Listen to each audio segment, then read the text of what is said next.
आणि कल्याणमध्ये घडलेल्या अल्पवयीन मुलीवर अत्याचार आणि हत्ये प्रकरणी आरोपी गवळीला अटक करण्यात आलेली आहे। त्याला 2 जानेवारीपर्यंत पोलीस कोठडीही देण्यात आलेली आहे। मात्र या प्रकरणात पीडित मुलीवर आज अंत्यसंस्कार करण्यात आले आणि यावेळी पालकांचा आक्रोश आणि संताप दोन्ही पाहायला मिळालं। अंत्यसंस्कारा अगोदर पीडितेचे कुटुंबीय आक्रमक झाले होते।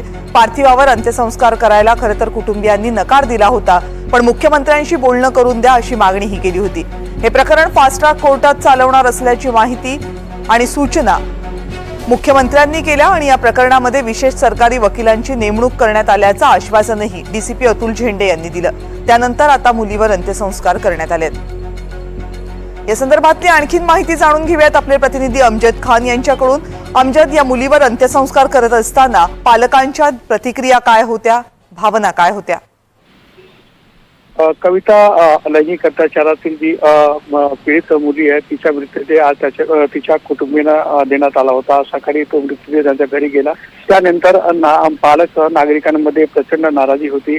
आरोपी विरोधात फाशीची शिक्षा आरोपीला व्हावी या मागणी होती। जेव्हा या मुलीच्या मृतदेह अंत्यसंस्कारासाठी त्याची अंत्ययात्रा काढण्यात आली, त्या अंत्ययात्रेत मोठ्या प्रमाणात नागरिक सहभागी झाले होते। त्यामध्ये महिलांची संख्या जास्त होती। जागोजागी नागरिकांनी रास्ता रोको केला। पोलिसांना वारंवार आश्वासन द्यावं लागलं की आरोपीला लवकर शिक्षा होईल। मात्र जेव्हा पार्थिव स्मशानभूमीत पोहोचला त्या ठिकाणी पालकांचा जे राग होता तो अनावर झाला। त्या ठिकाणी पालकांनी एका प्रकारे आंदोलन सुरू केलं की जोपर्यंत मुख्यमंत्री किंवा जे मुख्य नेते आहेत त्यांच्याशी संवाद होत आहे तोपर्यंत आम्ही अंत्यसंस्कार करणार नाही। अखेर पोलिसांनी समजूत काढली।